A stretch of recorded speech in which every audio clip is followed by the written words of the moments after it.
Byl jsem mladá, tak už se to stalo. Potkal sexy Petru, všechno z něho spadlo.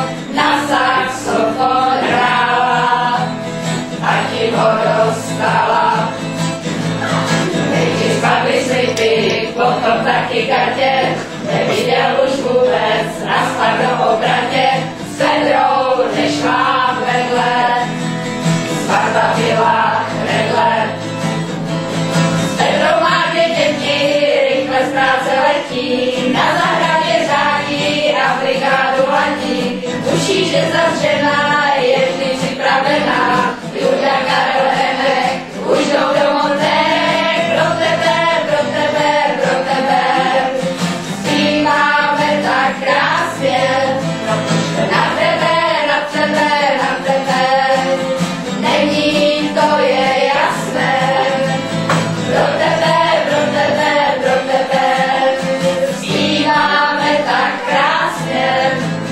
Všechny krásné holky odvodil do dály, na kole si jezdil, svary mu je hrály. To je ale samec, peněz nosí ranec.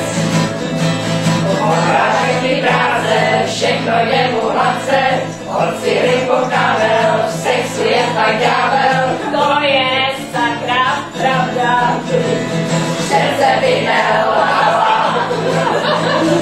4 slaví, však nevypadá na ní, je znova šlaka, zvučí kolem láka.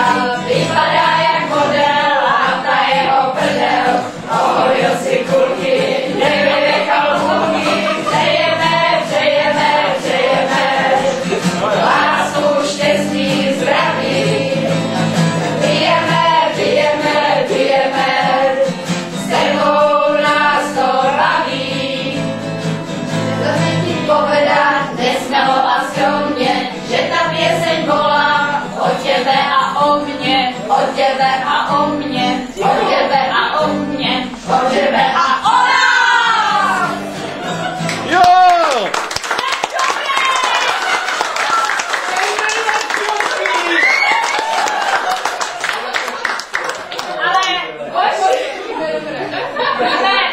Chtěli asi týden jsme zháděli písničku bez textu, pak jsme ho zháděli s textem, pak úplně nějak jinak. Naštěstí Michal byl rád, považoval si za čest, nebo doprovodit nás. Takže děkuji. Jedna libovačka za druhou teda. Já si jako myslím, že